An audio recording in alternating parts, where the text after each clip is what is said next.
ಎಲ್ರಿಗೂ ನಮಸ್ಕಾರ. ಇವತ್ತಿನ ನನ್ನ video how can we know if I am ovulating with PCOS ಅಂದರೆ PCOS ಇದ್ದು ನನಗೆ ಓವ್ಯುಲೇಷನ್ ಕರೆಕ್ಟಾಗಿ ಆಗ್ತಾ ಇದೆ ಅನ್ನೋದನ್ನು ಹೇಗೆ ತಿಳ್ಕೊಬೇಕು, ಓವ್ಯುಲೇಷನ್ ಆಗ್ತಿದೆ ಅಂದರೆ ಯಾವಾಗ ಆಗ್ತಾ ಇದೆ ಅನ್ನೋದನ್ನು ಹೇಗೆ ತಿಳ್ಕೊಬೇಕು, ಹೇಗೆ ಟ್ರೈ ಮಾಡಬಹುದು ಅಂತ, ಪ್ರೆಗ್ನೆನ್ಸಿಗೆ ಹೇಗೆ ಟ್ರೈ ಮಾಡಬಹುದು ಅನ್ನೋದೇ ಇವತ್ತಿನ ವಿಡಿಯೋ. ಯಾಕೆ ಅಂತಂತಂದರೆ ಇರ್ರೆಗ್ಯುಲರ್ ಪೀರಿಯಡ್ಸ್ ಇರುತ್ತೆ PCOD ಇದ್ದವಾಗ ಮೋಸ್ಟ್ ಆಫ್ ದಿ ಪೀಪಲಿಗೆ. ಸೊ ಹಾಗಾಗಿ ಓವ್ಯುಲೇಷನ್ ಟ್ರ್ಯಾಕಿಂಗ್ಗೆ ತುಂಬ ಕಷ್ಟ ಆ್ಯಂಡ್ ಫರ್ಟೈಲ್ ವಿಂಡೋ ಯಾರಿಗೂ ಗೊತ್ತಾಗಲ್ಲ. ಮೋಸ್ಟ್ ಆಫ್ ದಿ ಪೀಪಲಿಗೆ ಫರ್ಟೈಲ್ ವಿಂಡೋ ಗೊತ್ತಾಗಲ್ಲ. ಯಾವಾಗ ಫರ್ಟೈಲ್ ವಿಂಡೋ ಗೊತ್ತಾಗಲ್ಲ ಆವಾಗ ನಾವು ಯಾವಾಗ ಟ್ರೈ ಮಾಡಬೇಕು ಅನ್ನೋದು ಕೂಡ ಗೊತ್ತಾಗಲ್ಲ, ಆಯಿತಾ. ಸೊ ಹಾಗಾಗಿ ಯಾವಾಗ ಓವ್ಯುಲೇಷನ್ ಆಗ್ತಿದೆನೋ ಇಲ್ವೋ, ಆಗ್ತಾ ಇದೆ ಅಂದರೆ ಯಾವಾಗ ಆಗ್ತಾ ಇದೆ ಅನ್ನೋದನ್ನು ಹೇಗೆ ತಿಳ್ಕೊಳ್ಳೋದು ಅನ್ನೋದನ್ನು ಈ ವಿಡಿಯೋನಲ್ಲಿ ತಿಳ್ಕೊಳ್ಳೋಣ. First thing cervical mucus. Cervical mucus ಯಾವ ಥರ ಇರಬೇಕು? ಎಗ್ ವೈಟ್ ಥರ ಸರ್ವೈಕಲ್ ಮ್ಯೂಕಸ್ ಇತ್ತು ಅಂದರೆ ವೈಟ್ ಡಿಸ್ಚಾರ್ಜ್ ಇತ್ತು ಅಂತಂತಂದರೆ ಅವತ್ತು ಓವ್ಯುಲೇಷನ್ ಆಗಿದೆ ಅಂತ ಅರ್ಥ. ಸೊ ವೈಟ್ ಎಗ್ ವೈಟ್ ಅಂತಂತಂದರೆ ಹೇಗೆ ಇರ್ಬೋದು ಅಂತಂತಂದರೆ ಫಸ್ಟ್ ಥಿಂಗು ಟ್ರಾನ್ಸ್ಪರೆಂಟ್ ಇರುತ್ತೆ ಆ್ಯಂಡ್ ಎಲಾಸ್ಟಿಸಿಟಿ ಸುಮ್ಮನೆ ಹಿಂಗೆ ಎಕ್ಸ್ಪ್ಯಾಂಡ್ ಮಾಡಿದ್ರೆ ಅಷ್ಟು ಉದ್ದಕ್ಕೂ ಬರೋ ಹಾಗೆ ಎಲಾಸ್ಟಿಸಿಟಿ ಜಾಸ್ತಿ ಇರುತ್ತೆ, ಆಯಿತಾ.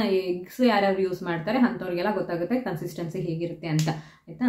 ಇದು ಫಸ್ಟ್ ಥಿಂಗು. ಇದು ರೆಗ್ಯುಲರ್ ಪೀರಿಯಡ್ಸ್ ಇದ್ದವ್ರಿಗೂ ಆಗುತ್ತೆ, ಇರ್ರೆಗ್ಯುಲರ್ ಪೀರಿಯಡ್ಸ್ ಇದ್ದವ್ರಿಗೂ ಆಗುತ್ತೆ. ಸೊ ಇದು ಒಂದು ಮೇಜರ್ ಸಿಂಪ್ಟಮ್, ಓವ್ಯುಲೇಷನ್ ಸಿಂಪ್ಟಮು. ಇದನ್ನು ನೋಡಿಕೊಂಡು ನಿಮಗೆ ಓವ್ಯುಲೇಷನ್ ಇವತ್ತಿನ ದಿವಸ ಆಗಿದೆ ಅನ್ನೋದನ್ನು ಆರಾಮಾಗಿ ಡಿಸೈಡ್ ಮಾಡಬಹುದು. ನೆಕ್ಸ್ಟು ಬೇಸಲ್ ಬಾಡಿ ಟೆಂಪ್ರೇಚರ್ ಅಂದರೆ ನಮ್ಮ ಬಾಡಿ ಟೆಂಪ್ರೇಚರು ಓವ್ಯುಲೇಷನ್ ಆದಮೇಲೆ 1 ಡಿಗ್ರಿಯಷ್ಟು ಜಾಸ್ತಿ ಆಗುತ್ತೆ.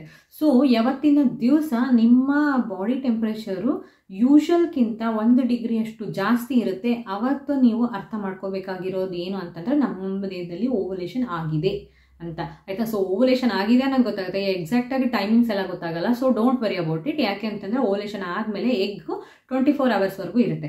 ಸೊ ನೀವು ಆರಾಮಾಗಿ ಟ್ರೈ ಮಾಡಬಹುದು. ಸೊ ಇದನ್ನು ಹೇಗೆ ಚೆಕ್ ಮಾಡಬೇಕು ಅಂತಂತಂದರೆ ಬೆಳಗ್ಗೆ ಎದ್ದ ತಕ್ಷಣ ಬೆಡ್ಡಿಂದ ಕೆಳಗಡೆ ಇಳಿಯೋದಕ್ಕೂ ಮುಂಚೆನೇ ಥರ್ಮೋಮೀಟ್ರ್ ಹತ್ರನೇ ಇಟ್ಕೊಂಡು ಮಲ್ಕೊಳ್ಳಿ. ಬೆಳಗ್ಗೆ ಎದ್ದ ತಕ್ಷಣ ಕೆಳಗಡೆ ಇಳಿಯೋಕ್ಕಿಂತ ಮುಂಚೆ ಟೆಂಪ್ರೇಚರ್ನ ಚೆಕ್ ಮಾಡಿ. ನೆಕ್ಸ್ಟು ಡಿಟರ್ಮೈನಿಂಗ್ ಸರ್ವಿಕ್ಸ್ನ ನೀವು ರೀಚ್ ಮಾಡೋದಕ್ಕೆ ಟ್ರೈ ಮಾಡಿ. ಆ್ಯಂಡ್ ಇಲ್ಲಿವರೆಗೂ ನಿಮಗೆ ಬೇಗ ರೀಚ್ ಆಯಿತು ಅಂತಂತಂದರೆ, ನೀವು ಫೀಲ್ ಮಾಡೋದಕ್ಕಾಯಿತು ಇದು ನನ್ನ ಸರ್ವಿಕ್ಸ್ ಅಂತ ನಿಮಗೆ ಫೀಲ್ ಮಾಡೋದಕ್ಕಾಯಿತು ಅಂತಂತಂದರೆ, ಸಾಫ್ಟ್ ಆಗಿತ್ತು ಅಂತಂತಂದರೆ, ಓಪನ್ ಇತ್ತು ಅಂತಂತಂದರೆ ನಿಮಗೆ ಗೊತ್ತಾಗುತ್ತೆ, ಆಯಿತಾ. ನೀವು ಯೂಶಲ್ ಟೈಟ್ ಇಲ್ಲ ಲೂಸ್ ಇತ್ತು ಅಂತಂತಂದರೆ ವೆಜೈನಲ್ಲಿ ನೀವು ಫಿಂಗರ್ ಹಾಕಿದ್ರಿ ಅಂತಂದರೆ ನಿಮಗೆ ಗೊತ್ತಾಗುತ್ತೆ, ಆಯಿತಾ. ಸರ್ವಿಕ್ಸ್ ಅಂತ ಹೇಳಿ ನಿಮಗೆ ಫೀಲ್ ಆಗುತ್ತೆ. ಇಲ್ಲಿವರೆಗೂ ಕೈ ಒಳಗಡೆ ಹೋಗ್ತಾ ಇದೆ ಅಂತಂತಂದರೆ ಸರ್ವಿಕ್ಸ್ ಇಸ್ ಓಪನ್ ಅಂತ. ಯಾವಾಗ ಸರ್ವಿಕ್ಸ್ ಓಪನ್ ಇರುತ್ತೆ ಆವತ್ತಿನ ದಿವಸ ಓವ್ಯುಲೇಷನ್ ಆಗಿದೆ ಅಂತ. ಸೊ ದ್ಯಾಟ್ ನಿಮ್ಮ ಬಾಡಿ ಮೆಕ್ಯಾನಿಸಮ್ ಹೇಗಿದೆ ನೋಡಿ, ನಿಮ್ಮದು ಓವ್ಯುಲೇಷನ್ ಆಗಿದೆ ಅಂತಂತಂದರೆ ಯುವರ್ ಸರ್ವಿಕ್ಸ್ ಅಂದರೆ ಗರ್ಭಾಶಯದ ಬಾಗಿಲು ಓಪನ್ ಆಗಿದೆ, so that sperm can enter easily ಅಂತ. ಓಕೆ. ಸೊ ಸರ್ವಿಕ್ಸ್ ನಿಮಗೆ ಯಾವಾಗ ಸಾಫ್ಟ್ ಟೆಂಡರ್ ಇದ್ದು ನಿಮಗೆ ರೀಚ್ ಆಗ್ತಿದೆ, ಡೈಲಿ ಬೇಸಿಸ್ ಮೇಲೆ ನೀವು ಚೆಕ್ ಮಾಡ್ತಾ ಇದ್ರಿ ಅಂತಂತಂದರೆ ನಿಮಗೆ ಗೊತ್ತಾಗುತ್ತೆ ಹೇಗೆ ಫೀಲ್ ಆಗುತ್ತೆ, ವೆಜೈನಾ ಹೇಗೆ ಫೀಲ್ ಆಗುತ್ತೆ, ಸರ್ವಿಕ್ಸ್ ಹೇಗೆ ಫೀಲ್ ಆಗುತ್ತೆ ಅನ್ನೋದು ನಿಮಗೆ ಗೊತ್ತಾಗ್ತಾ ಹೋಗುತ್ತೆ. ಡೋಂಟ್ ವೆರಿ, ಟ್ರೈ ಮಾಡ್ತಾ ಇದ್ದರೆ ಗೊತ್ತಾಗುತ್ತೆ. ಓವ್ಯುಲೇಷನ್ ಟೈಮಲ್ಲಿ ಲೆಫ್ಟ್ ಅಬ್ಡೊಮಿನಲ್ ಅಂದರೆ ಕೆಳ ಹೊಟ್ಟೆ, ಕಿಬ್ಬು ಹೊಟ್ಟೆ ಅಂತಾರಲ್ಲ, ಆ ಜಾಗದಲ್ಲಿ ಲೆಫ್ಟ್ ಸೈಡ್ ಆದರೂ ಅಥವಾ ರೈಟ್ ಸೈಡ್ ಆದ್ರೂ ನಿಮಗೆ ಸಣ್ಣದಾಗಿ ಕ್ಲಿಂಚ್ ಥರ ಸ್ವಲ್ಪ ಹಿಂಗೆ ಇಷ್ಟೇ, ತುಂಬ ನೋವು ಅಂತಂತಂದರೆ ತುಂಬ ನೋವು ಅಂತ ಅಲ್ಲ, ಸ್ವಲ್ಪ ನೋವಾಗುತ್ತೆ, ಆಯಿತಾ. ಸೊ ಅದನ್ನು ತುಂಬ ನೀವು ಕೇರ್ಫುಲ್ಲಾಗಿ when you are more observant ನಿಮ್ಗೆ ಆವಾಗ ಗೊತ್ತಾಗುತ್ತೆ, ಆಯಿತಾ. ಕೆಳ ಹೊಟ್ಟೆನಲ್ಲಿ ಎಲ್ಲೋ ಒಂದು ಕಡೆ ಹಿಂಗೆ ಸ್ವಲ್ಪ ನೋವಾಗುತ್ತೆ, ಅದು ಫಾರ್ ಫ್ಯೂ ಸೆಕೆಂಡ್ಸ್ ಅಥವಾ, ಆಯಿತಾ. ಸೊ ಅದರ ಅರ್ಥ ಓವ್ಯುಲೇಷನ್ ಆಗಿದೆ ಅಂತ. Okay. Next sore breast and nipples. Ovulation ಆಗಿರುವಂತಹ ಟೈಮಲ್ಲಿ ನಿಪ್ಪಲ್ಸ್ ಎಲ್ಲ ಒಂಥರ ಒಬ್ಬೊಬ್ಬರಿಗೆ ಇದನ್ನು ಪರ್ಸನ್ ಟು ಪರ್ಸನ್ ಡಿಫ್ರೆಂಟ್ ಆಗಿರುತ್ತೆ. ಒಬ್ಬೊಬ್ಬರಿಗೆ ಫುಲ್ ಟೆಂಡರ್ ಆಗಿರುತ್ತೆ, ಕೆಲವೊಂದಿಷ್ಟು ಜನಕ್ಕೆ ನಿಪ್ಪಲ್ಸ್ ಎಲ್ಲ ಪೇನ್ ಇರುತ್ತೆ, ಕೆಲವೊಂದಿಷ್ಟು ಜನಕ್ಕೆ ಏನೂ ಇರೋದಿಲ್ಲ, ಸಾಫ್ಟ್ ಆಗಿರೋದು ಮಾತ್ರ ಇರುತ್ತೆ, ಕೆಲವೊಂದಿಷ್ಟು ಜನಕ್ಕೆ ಪೇನ್ ಅನ್ನಿಸ್ತಾ ಇರುತ್ತೆ, ಇದು ಬ್ರೆಸ್ಟ್ ಎಲ್ಲ ಪೇನ್ ಅಂತ ಅನ್ನಿಸ್ತಾ ಇರುತ್ತೆ, ಆಯಿತಾ. ಸೊ ಇದ್ರ ಆಧಾರದ ಮೇಲೂ ಕೂಡ ನಿಮಗೆ ಓವ್ಯುಲೇಷನ್ ಇವತ್ತಾಗಿದೆ ಅನ್ನೋದು ತಿಳ್ಕೊಬಹುದು. Next more energy, more activeness ಅಂದರೆ ಲಲ್ಲ ಅಂತಂದ ಹೇಳೋ ಥರ ಫುಲ್ ಖುಷಿಯಾಗಿ ಇದ್ರಿ ಅಂತಂತಂದರೆ ಅದನ್ನು ಕೂಡ ಓವ್ಯುಲೇಷನ್ನ ಒಂದು ಸಿಂಪ್ಟಮ್ ಅಂತ ಹೇಳ್ತಾರೆ. ಆ್ಯಂಡ್ ಇಂಟರ್ಕೋರ್ಸ್ ಮಾಡಬೇಕು ಅನ್ನೋ ಇಚ್ಛೆ ಯಾವತ್ತಿನ ದಿವಸ ನಿಮಗೆ ತುಂಬ ಜಾಸ್ತಿ ಅನ್ನಿಸ್ತಾ ಇರುತ್ತೆ. ಸೊ ಆವಾಗಲೂ ಕೂಡ ಓವ್ಯುಲೇಷನನ್ನು ಅವತ್ತಿನ ದಿವಸ ಓವ್ಯುಲೇಷನ್ ಆಗಿರಬಹುದು ಅನ್ನೋ ಅಂಥದ್ದು ಒಂದು, ಆಯಿತಾ. ಸೊ ಇದೆಲ್ಲ ಏನು ಅಂತಂತಂದರೆ ಓವ್ಯುಲೇಷನ್ನ ಸಿಂಪ್ಟಮ್. ನೆಕ್ಸ್ಟ್ ಏನಂತಂತಂದರೆ ಇದಿಷ್ಟು ಹೇಳಿದ್ನಲ್ಲ, ಇದೆಲ್ಲ ಓವ್ಯುಲೇಷನ್ ಸಿಂಪ್ಟಮ್ಸ್ ಆ್ಯಕ್ಚುಲ್ ಆಗಿ. But keeping a record is more important. ನಿಮಗೆ ಯಾವತ್ತಿನ ದಿವಸ ಪೀರಿಯಡ್ಸ್ ಆಗಿದೆ ಅನ್ನೋದು ನೀವು ರೆಕಾರ್ಡ್ ಇಟ್ಕೊಳ್ಲೇಬೇಕು ಆಬ್ವಿಯಸ್ಲಿ.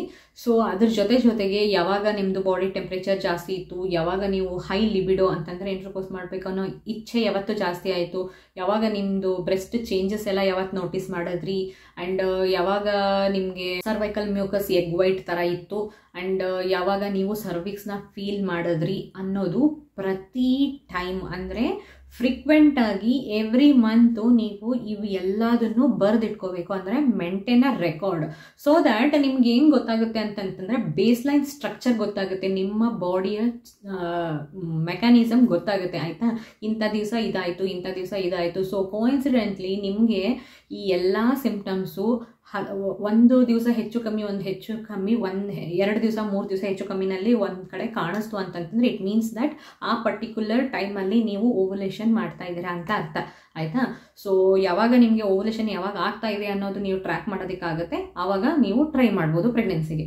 ಓಕೆ, ಇದನ್ನು ಬಿಟ್ಟರೆ ನಿಮ್ಗೆ ಇದನ್ನು ಯಾವುದನ್ನು ಮಾಡೋದಕ್ಕೆ ಇಷ್ಟ ಇಲ್ಲ, ನನ್ನ ಕಡೆ ಮಾಡೋಕ್ಕೆ ಆಗ್ತಾ ಇಲ್ಲ, ನನಗೆ ಗೊತ್ತಾಗ್ತಾ ಇಲ್ಲ ಅನ್ನೋ ಥರದ್ದು ಏನಾದರೂ ಇತ್ತು ಅಂತಂತಂದರೆ just go for ovulation kits. Ovulation kit ಅಂದ ಏನು ಪ್ರಾಬ್ಲಮ್ಮು ಅಂತಂತಂದರೆ ಅದರಲ್ಲಿ ಲಿಟ್ನೈಸಿಂಗ್ ಹಾರ್ಮೋನ್ಸ್ನ ಯೂಸ್ ಮಾಡ್ತಾರೆ to detect luteinising hormone in your body ಆಯಿತಾ. ಬಟ್ ಏನು ಅಂತಂತಂದರೆ PCOD ಇದ್ದಂಥವರಿಗೆ ಲಿಟ್ನೈಸಿಂಗ್ ಹಾರ್ಮೋನು ಬೈ ಡಿಫಾಲ್ಟೇ ಜಾಸ್ತಿ ಇರುತ್ತೆ. ಹಾಗಾಗಿ ಈ ಓವ್ಯುಲೇಷನ್ ಕಿಟ್ನ ರಿಸಲ್ಟ್ಸ್ನ ನಾವು ಸೀರಿಯಸ್ ಆಗಿ ಕನ್ಸಿಡರ್ ಮಾಡೋಕ್ಕಾಗಲ್ಲ ಬಿಕಾಸ್ ಆಫ್ PCOD. ಸೊ ಯಾವ ಥರ ಕಿಟ್ನ ತೊಗೋಬೇಕು ಓವ್ಯುಲೇಷನ್ ಕಿಟ್ನ ಅಂತಂತಂದರೆ, PCOD ಇದು ನೀವು ಓವ್ಯುಲೇಷನ್ನ ಟ್ರ್ಯಾಕ್ ಮಾಡಬೇಕು ಅಂತಂತಂದರೆ ಯಾವ ಥರ ಕಿಟ್ಟು ಅಂತಂತಂದರೆ, ಯಾವ ಕಿಟ್ಟಲ್ಲಿ LH ಥ್ರೆಶೋಲ್ಡ್ ವ್ಯಾಲ್ಯೂ ನಿಮ್ಮ ಬೇಸ್ಲೈನ್ ವ್ಯಾಲ್ಯೂಕ್ಕಿಂತ ಜಾಸ್ತಿ ಇರುತ್ತೆ ಅಂತಹ ಕಿಟ್ನ ನೋಡಿಬಿಟ್ಟು ತೊಗೊಂಡು ಆ ಕಿಟ್ನ ಯೂಸ್ ಮಾಡ್ಕೋಬೇಕು. Okay, so end of the day ಏನು ಅಂತಂತಂದರೆ ಈ ಎಲ್ಲ ಸಿಂಪ್ಟಮ್ಸ್ನ ನೋಡಿಕೊಂಡು ಕರೆಕ್ಟಾಗಿ ಟ್ರ್ಯಾಕ್ ಮಾಡಿ ರೆಕಾರ್ಡ್ ಮಾಡಿಟ್ಟು ಲಾಸ್ಟಲ್ಲಿ ಒಂದು ಸಮರೈಸ್ ಥರ ಮಾಡಿದ್ರಿ ಅಂತಂತಂದರೆ ನಿಮಗೆ ಒಂದು ಬೇಸ್ಲೈನ್ ಪ್ಯಾಟರ್ನ್ ಗೊತ್ತಾಗುತ್ತೆ, ಹೇಗೆ ನನ್ನ ಬಾಡಿನಲ್ಲಿ ಓವ್ಯುಲೇಷನ್ ಹೇಗೆ ಆಗ್ತಾ ಇದೆನೋ ಇಲ್ವೋ, ಯಾವಾಗ ಆಗ್ತಾ ಇದೆ ಅನ್ನೋದನ್ನು ನೀವು ಟ್ರ್ಯಾಕ್ ಮಾಡ್ಬೋದು. ಸೊ ನ್ಯಾಚುರಲ್ ಆಗಿ ನೀವು ಟ್ರೈ ಮಾಡಬಹುದು. ಸೊ ಇದಿಷ್ಟೇ, ಹೀಗೆಲ್ಲ ಈ ಎಲ್ಲ ಸಿಂಪ್ಟಮ್ಸ್ನ ನೋಡಿಕೊಂಡು ನೀವು ಓವ್ಯುಲೇಷನ್ ಆಗ್ತಾ ಇದೆನೋ ಇಲ್ವೋ, PCOD ಇದ್ದವಾಗ ನಿಮ್ಗೆ ಓವ್ಯುಲೇಷನ್ ಆಗ್ತಾ ಇದೆನೋ ಇಲ್ವೋ, ಆಗ್ತಾ ಇದ್ರೆ ಯಾವಾಗ ಆಗ್ತಾ ಇದೆ ಅನ್ನೋದನ್ನು ತಿಳ್ಕೊಬಹುದು. ಸೊ ಅಕಾರ್ಡಿಂಗ್ಲಿ ನೀವು ಪ್ರಯತ್ನ ಪಡ್ಬೋದು. ಆ್ಯಂಡ್ ಈ ವಿಡಿಯೋ ನಿಮಗೆ ಇನ್ಫಾರ್ಮೇಟಿವ್ ಅಂತ ಅನ್ನಿಸ್ತು ಅಂತಂತಂದರೆ ಲೈಕ್ ಮಾಡಿ, ಕಮೆಂಟ್ ಮಾಡಿ ಆ್ಯಂಡ್ ಶೇರ್ ಮಾಡಿ, ಆ್ಯಂಡ್ ನನ್ನ ಚಾನಲ್ನ ಸಬ್ಸ್ಕ್ರೈಬ್ ಕೂಡ ಮಾಡಿ. ಧನ್ಯವಾದ.